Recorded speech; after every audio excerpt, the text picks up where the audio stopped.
আওয়ামী লীগ সরকার এবং তাদের দোসররা বাদে বাংলাদেশে যত পলিটিক্যাল পার্টি আছেন সবাই আজকে উপস্থিত ছিলেন। নানান মত পথ আদর্শের ভিন্নতা ছিল, কিন্তু সবাই একত্রে বাংলাদেশের সার্বভৌমত্ব,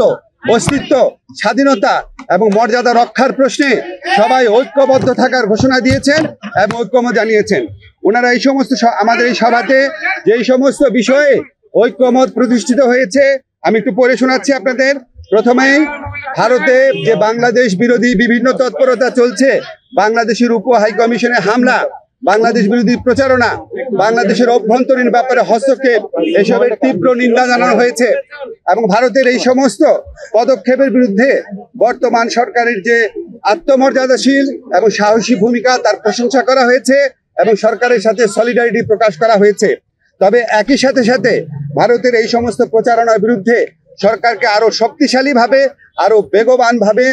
এটাকে অ্যাড্রেস করার কথা বলা হয়েছে এবং এই জন্য প্রয়োজনীয় যে প্রবাসী যে আমাদের বন্ধুরা রয়েছেন, অন্য রাষ্ট্র রয়েছেন, বন্ধু রাষ্ট্র, তাদের সহযোগিতা, প্রবাসীদের সহযোগিতা, আন্তর্জাতিক সংবাদ সংস্থার যে সাংবাদিকরা রয়েছেন তাদেরকে এই দেশে ডেকে নিয়ে আসা, এই ধরনের নানান পরামর্শ দেওয়া হয়েছে এবং আমাদের কমিউনিকেশন স্কিল এবং ইন্টারন্যাশনাল লিগাল স্কিল বাড়ানোর পরামর্শ দেওয়া হয়েছে।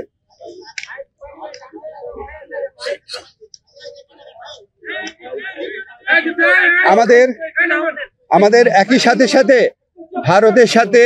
বাংলাদেশের যত চুক্তি হয়েছে গত 15 বছরের ফ্যাসিস্ট শাসন আমলে সেটা প্রকাশ করার দাবি করা হয়েছে এবং একই সাথে সাথে রামপাল সহ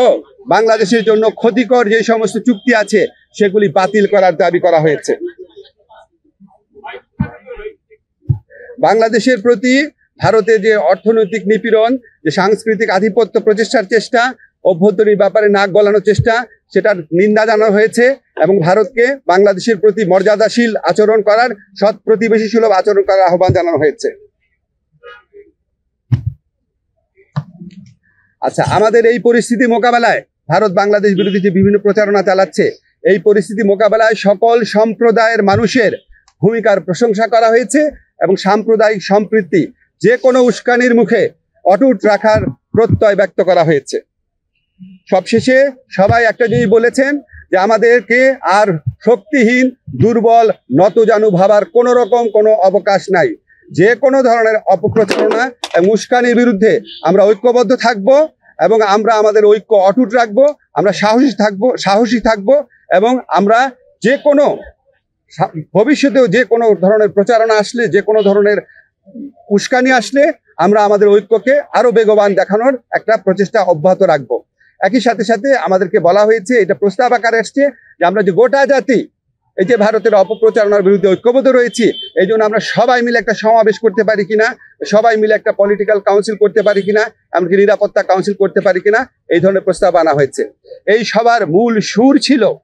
যে আমাদের মধ্যে মত পথ আদর্শের ভিন্নতা থাকবে, আমাদের রাজনীতি ভিন্নতা থাকবে, অবস্থান ভিন্নতা থাকবে, কিন্তু দেশ সার্বভৌমত্ব এবং অস্তিত্বের প্রশ্নে আমরা সবাই এক, সবচেয়ে উপরে দেশ এবং এটার থেকে আমরা কখনো বিচ্যুত হব না। বাংলাদেশকে দুর্বল, শক্তিহীন, নতজানু ভাবার কোনো রকম অবকাশ নাই।